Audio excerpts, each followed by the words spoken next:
सुप्रसिद्ध कञ्चनजङ्घा 7-in-1 अगरबत्तीको उत्पादक सावित्री अगरबत्ती उद्योग प्रस्तुत गर्दछ प्रकृतिको सुगन्धले भरिएको मिठो सुवास जसले घरलाई शुद्ध र वातावरणलाई शान्त बनाउँछ। ओम सम्रानी कपधूप। दर्शकवृन्द नमस्कार। केन्द्रबिन्दु अनलाइन टिभीबाट हरेक दिन बेलुका प्रसारण हुने केन्द्रबिन्दु न्यूजमा तपाईं सम्पूर्णलाई स्वागत गर्न चाहन्छु। म छु सिमरन स्याङ बतामङ। केन्द्रबिन्दु न्यूजमा हामी दिनभरिका टप 5 खोजमूलक तथा महत्त्वपूर्ण समाचारहरू सम्प्रेषण गर्ने गर्छौं। सुरु गरौं आजका समाचारहरूका प्रमुख शीर्षकहरूबाट। राष्ट्रिय सभाको हिउँदे अधिवेशनको अन्तिम बैठकमा प्रधानमन्त्रीको सम्बोधन। ताजा जनादेशमा गएर आफूलाई जनताबाट दण्डित गराउन प्रतिपक्षहरूलाई चुनौती। प्रधानमन्त्रीले आफ्नो अधिनायकवादी र निरङ्कुश चरित्र तत्काल रोक्न प्रचण्ड माधव पक्षको चेतावनी। 23 जना प्रचण्ड माधव पक्ष राष्ट्रिय सभा सदस्यद्वारा बैठक बहिष्कार। अर्थमन्त्री पौडेलद्वारा स्थानीय तहमा पुँजीगत खर्च बढाउने वातावरण तयार पार्न आग्रह। प्रधानमन्त्री रोजगार कार्यक्रमलाई प्रभावकारी र उत्पादनमूलक बनाउन सुझाव। बङ्गलादेशमा सम्पन्न बङ्गबन्धु शेख मुजिब म्याराथनमा नेपाली खेलाडी पुष्पाले जितिन् स्वर्ण। पुरुषतर्फ नेपालका किरण सिंह चौथोमा सीमित। र बेलायतद्वारा विश्वव्यापी खोपका लागि $1 अर्ब प्रदान गर्ने घोषणा। यसै वर्षभित्र 92 विकासशील मुलुकका लागि $1 अर्ब कोभिड-19 का खोप वितरणको तयारी। जस्तै परिस्थितिमा पनि होन्डा छ सधैँ तपाईसँगै। त्यसैले अब होन्डा हुनेछ तपाईसँग मात्र ₹1 को डाउन पेमेन्ट वा ₹1 EMI वा 1% इन्ट्रेस्ट रेटमा। थप जानकारीका लागि यी नम्बरमा कल गर्नुहोस् वा माथि दिएको लिङ्क क्लिक गर्नुहोस्। होन्डा छ सधैँ तपाईसँगै। International School of Tourism and Hotel Management. बेलायत सरकारले विकासशील तथा जोखिममा रहेका मुलुकका लागि कोरोना भाइरस विरुद्धको खोप सहज आपूर्तिको व्यवस्था मिलाउन $1 अर्ब जुटाउने जनाएको छ। त्यस्तै यसै वर्ष बेलायत सरकारले 92 वटा विकासशील मुलुकका लागि कोषबाट $1 अर्ब कोभिड-19 को खोप वितरण गर्ने तयारी पनि गरेको छ। हेरौं पूरा समाचार। बेलायतले जोखिममा रहेका मुलुकका लागि कोरोना भाइरस विरुद्धको खोप सहज आपूर्तिको व्यवस्था मिलाउन $1 अर्ब जुटाउने जनाएको छ।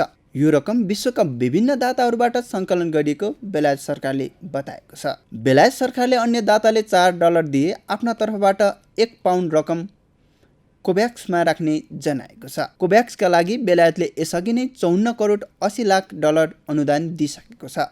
क्यानाडा, जापान र जर्मनले मुख्य रूपमा कोभ्याक्स कोषमा रकम जम्मा गरिसकेका छन्। यस कोषका लागि $1 अर्ब 70 करोड सम्म प्रदान गरिने योजना दाताहरूको रहेको छ। बेलायती विदेश मन्त्रालयका अनुसार यसै वर्षभित्र 92 वटा विकासशील मुलुकका लागि कोषबाट $1 अर्ब कोभिडको खोप वितरण गरिनेछ। विदेश मन्त्री डोमिनिक राबले जारी गरेको एक विज्ञप्तिमा यो विश्वव्यापी समस्या रहेकाले सबैलाई यस अभियानमा सहभागी गराउनुको विकल्प नरहेको बताएको छ।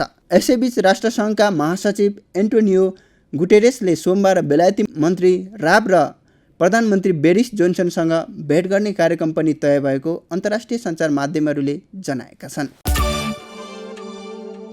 नेपालकी एथलेटिक्स खेलाडी पुष्पा भण्डारीले बङ्गलादेशमा भएको बङ्गबन्धु शेख मुजिब ढाका म्याराथनमा स्वर्ण जितेकी छिन्।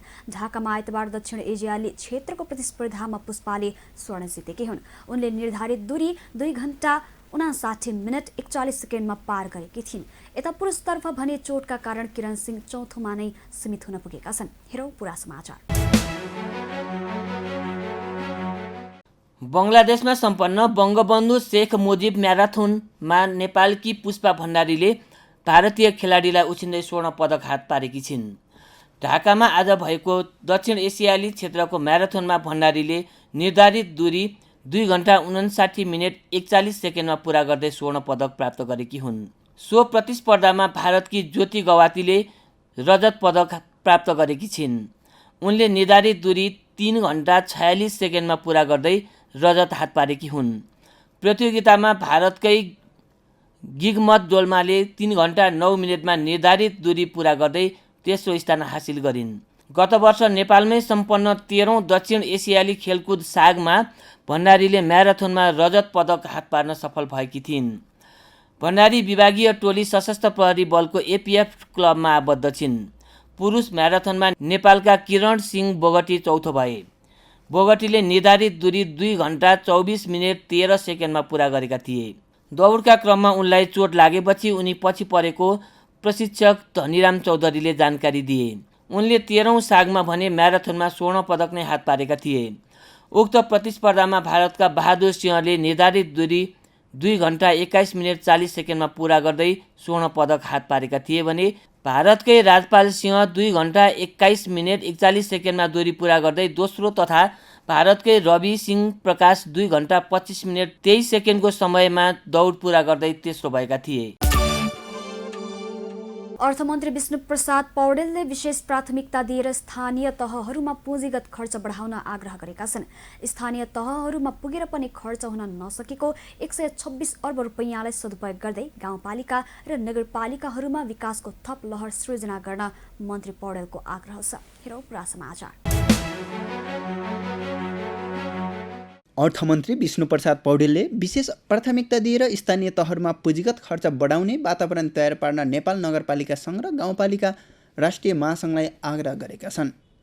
अर्थ मन्त्रालयमा आयोजित बैठकमा अर्थमन्त्री पौडेलले नेपाल नगरपालिका सङ्घका अध्यक्ष अशोक कुमार बेन्जु र गाउँपालिका राष्ट्रिय महासङ्घका अध्यक्ष होमनारायण श्रेष्ठलाई स्थानीय तहहरूमा पुँजीगत खर्च बढाउने गरी भूमिका निर्वाह गर्न अनुरोध गरेका हुन्। स्थानीय तहहरूमा पुगेको रकम मध्ये 126 अर्ब रुपियाँ खर्च हुन सकेको छैन। अर्थमन्त्री पौडेलले खर्च हुन बाँकी रहेको रकम खर्चेर गाउँपालिका र नगरपालिकाहरूमा विकासको थप लहर सिर्जना गर्न आग्रह गरेका हुन्। यसैबीच अर्थमन्त्री पौडेलले कोभिड-19बाट अति प्रभावित जोखिममा रहेका परिवारलाई सहयोग गर्न पनि अनुरोध गरेका छन्। त्यसैगरी प्रधानमन्त्री रोजगार कार्यक्रमलाई प्रभावकारी र उत्पादनमूलक बनाउने वातावरण सिर्जना गर्न पनि आग्रह गरेका छन्।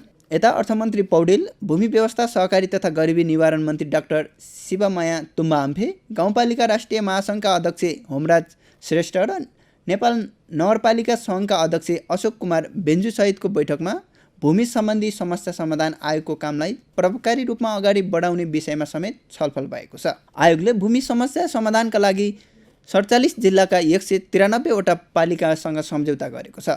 भूमि व्यवस्था सहकारी तथा गरिबी निवारण मन्त्री डाक्टर तुम्बाआम्फेले बाँकी रहेका पालिकाहरूमा सम्झौता गर्ने र काम सुरु गर्ने पनि जानकारी गराइन्। अर्थमन्त्री पौडेलले केन्द्र, प्रदेश र स्थानीय तहबीच समन्वय गरी भूमि सम्बन्धी समस्यालाई स्थायी रूपमा समाधान गर्ने बताए। भूमि व्यवस्था सहकारी तथा गरिबी निवारण मन्त्री डाक्टर तुम्बाआम्फेले काम स्थानीय तहमै हुने भएकाले स्थानीय तहको विशेष सक्रियता जरुरी रहेको बताइन्। नेपाल नगरपालिका सङ्घका अध्यक्ष अशोक कुमार बेन्जुले समय तालिका बनाएर काम गर्दा बढी प्रभावकारी हुने धारणा व्यक्त गरेका छन्। प्रधानमन्त्री केपी शर्मा ओलीको पछिल्लो चरित्र अधिनायकवादी र निरङ्कुश कदम भएको प्रचण्ड माधव पक्षीय नेपाल कम्युनिस्ट पार्टी नेकपाको सचिवालय बैठकले ठहर गरेको छ। उक्त बैठकले ओलीले यस्तो चरित्र तत्काल रोक्न पनि चेतावनी दिएको छ। आजै प्रचण्ड माधव पक्षीय नेपालका 23 जना राष्ट्रिय सभा सदस्यद्वारा बैठक बहिष्कार गरेका छन् भने देशका विभिन्न स्थानमा प्रधानमन्त्रीको कदम विरुद्ध बैलगाडा सहितको विरोध प्रदर्शन भएका छन्। हेरौँ यिनै सन्दर्भमा तयार पारिएको यो पुरा समाचार। प्रचण्ड माधव पक्षीय नेपाल कम्युनिस्ट पार्टी नेकपाको सचिवालय बैठकले प्रधानमन्त्री केपी शर्मा ओलीको पछिल्लो चरित्र अधिनायकवादी र निरङ्कुश कदम ठहर गर्दै त्यस प्रकारको कार्य तत्काल रोक्न चेतावनी दिएको छ। आइतबार पेरिस डाँडामा बसेको बैठकले यस्तो चेतावनी दिएको प्रवक्ता नारायण काजी श्रेष्ठले जानकारी दिए। 4 जना पूर्व न्यायाधीशहरूले जारी गरेको वक्तव्यप्रति ओलीले अपमान र धम्क्याउने काम गरेको भन्दै भत्सना गरेको पनि श्रेष्ठले बताए। पुष्पकमल दाहाल प्रचण्ड र माधव कुमार नेपाल अध्यक्ष रहेको नेकपाले सरकारी सञ्चार माध्यम गुटको पर्चा जस्तो बनिरहेको आरोप पनि लगाएको छ। उक्त बैठकले गुटको काम बन्द गर्न माग पनि गरेको प्रवक्ता श्रेष्ठले जानकारी दिए। यता प्रधानमन्त्री केपी शर्मा ओलीको सिफारिसमा संसद विघटन गरिएको विरोधमा देशका विभिन्न स्थानमा बैलगाडा सहित जुलुस निकालिएको छ। ओलीले असंवैधानिक ढङ्गले संसद विघटन गरेको र देशमा अस्थिरता निम्त्याएको भन्दै नेकपा प्रचण्ड नेपाल समूहको भातृ संगठन अनिरा सोभियोले बैलगाडा जुलुस निकालेको हो। प्रदर्शनमा सहभागीहरूले प्रधानमन्त्री ओली विरुद्ध नाराबाजी समेत गरेका थिए। विगतमा ओलीले गणतन्त्र ल्याउनु भनेको बैलगाडा चढेर अमेरिका पुग्नु जस्तै हो भनेर दिएको अभिव्यक्तिलाई व्यङ्ग्य गर्दै उक्त समूहको अनिरा सोभियोले देशभर बैलगाडा सहित प्रदर्शन गरेको हो। त्यस्तै ओलीले राष्ट्रिय सभामा सम्बोधन गर्दा गर्दै प्रचण्ड नेपाल पक्षका 23 जना सदस्यले बैठक बहिष्कार गरेका छन्। उनीहरू हाजिर गरेर प्रधानमन्त्री ओलीले सम्बोधन गर्ने समयमा बैठक बहिष्कार गरेका थिए। यो पक्षका राष्ट्रिय सभा सदस्य वेदराम भुसालले प्रधानमन्त्री ओलीको भाषण सुन्नुको अब कुनै औचित्य नभएकाले आफूहरू बैठकबाट बाहिरिएको प्रतिक्रिया दिए भने सचिवालय स्रोतका अनुसार प्रचण्ड नेपाल पक्षको पूर्व योजना अनुसार नै सदस्यहरूले प्रधानमन्त्री ओलीलाई बहिष्कार गरेका हुन्। अब आजको टप 1 न्यूजको पालो। आइतबार राष्ट्रिय सभाको हिउँदे अधिवेशनको अन्तिम दिन प्रधानमन्त्री केपी शर्मा ओलीले बैठकमा उठेका प्रश्नको जवाफ तथा समसामयिक विषयमा आफ्ना भनाइ राखेका छन्। उनले प्रतिनिधि सभाको विघटन राजनीतिक स्थिरता र स्थायित्वका लागि गरेको दावी समेत गरेका छन्।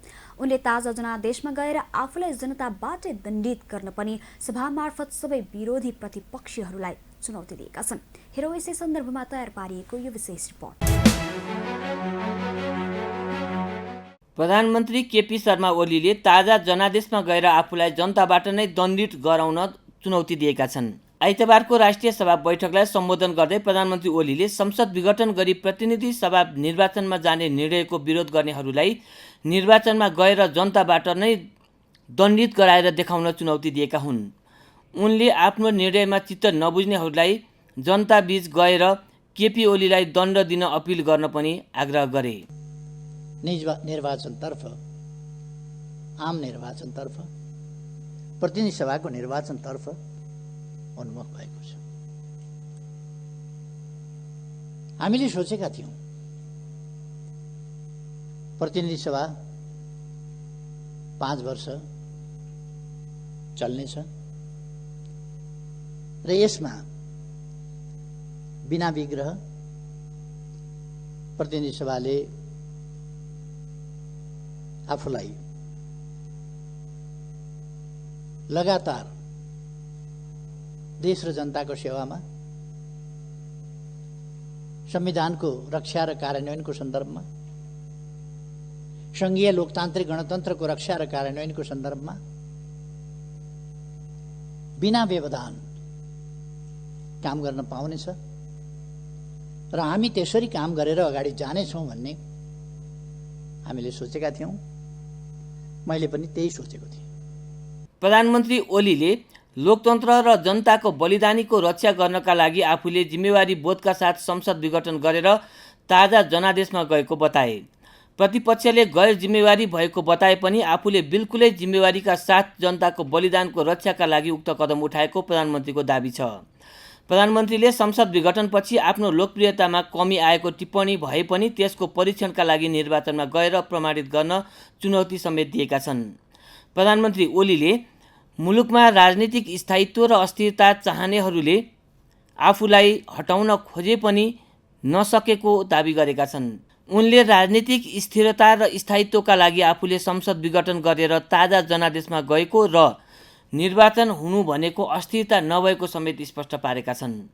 प्रधानमन्त्री ओलीले आफूले चालेको कदम संवैधानिक भएको दाबी पनि गरे। सभामा बोल्दै प्रधानमन्त्री ओलीले आफूलाई नागरिक समाज र बुद्धिजीवी भन्नेहरूले राजनीतिक पक्षधरता देखाएको र संसद विघटनको विषय संविधान विपरीत छ भनेर उछाल्ने काम गरेको भन्दै पूर्व प्रधान न्यायाधीशहरूलाई संविधान राम्ररी पढ्न समेत आग्रह गरेका छन्। ओलीले प्रतिनिधि सभा विघटन गर्ने निर्णयको राष्ट्रिय सभामा पनि विरोध हुँदै आएको थियो। नेकपाकै राष्ट्रिय सभा सदस्यहरूले पनि प्रधानमन्त्रीको कदमको विपक्षमा अभिव्यक्ति दिएका थिए। प्रधानमन्त्री केपी शर्मा ओलीले अधिवेशन अन्त्यको दिन समय मागेर समसामयिक विषय र सभामा उठेका विषयबारे आफ्नो अभिव्यक्ति दिएका हुन्। यसैबीच आजै राष्ट्रपति विद्यादेवी भण्डारीले मन्त्री परिषदको सिफारिसमा राष्ट्रिय सभाको हिउँदे अधिवेशन अन्त्य गरेकी छिन्। मन्त्री परिषदको आइतबार बिहान बसेको बैठकले राष्ट्रिय सभाको चालु अधिवेशन अन्त्यको लागि सिफारिस गर्ने निर्णय गरेसँगै भण्डारीले अधिवेशन अन्त्य गरेकी हुन्। आजको लागि केन्द्रबिन्दु न्यूज यति नै। भोलि पुनः यही समयमा आउने बाचा गर्दै छुटिन चाहन्छौँ। नमस्ते। केन्द्रबिन्दु न्यूज हेर्दै गर्नुहोला।